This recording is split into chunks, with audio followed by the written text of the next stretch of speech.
c'est que... Sur ce point-là, vous êtes d'accord avec le président? Non, je suis d'accord avec le fait que les propos du président ont été démentis par à peu près tout le monde. Donc déjà, si on voulait maintenir une ambiguïté stratégique, je maintiens, on a offert à Poutine beaucoup de clarté.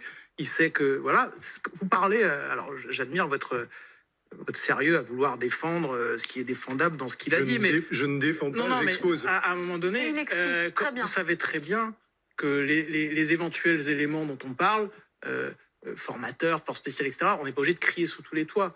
Les forces spéciales, donc, en l'occurrence, oui, on ne crie pas sur les toits. Oui. Exactement. Donc il y avait des soldats, tout le monde le savait qu'il y avait des forces spéciales en Syrie aux côtés des Kurdes, on ne le disait pas.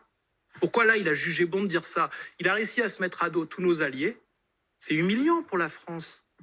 Je veux dire, c'est humiliant que dans la journée, on ait des démentis des Allemands, des Italiens, des Espagnols, des Anglais, de l'OTAN et de Washington pour finir, cerise sur le gâteau. Je veux dire, ils ont tous mal compris. Ils ont donc tous mal compris. Ce sont tous une bande de gens qui ne comprennent pas la complexité de la pensée de notre président. La vérité, c'est qu'il fait des déclarations à l'emporte-pièce, que c'est pas la première fois qu'il inquiète, que régulièrement l'Élysée est obligé de faire des précisions a posteriori et que cela est très inquiétant.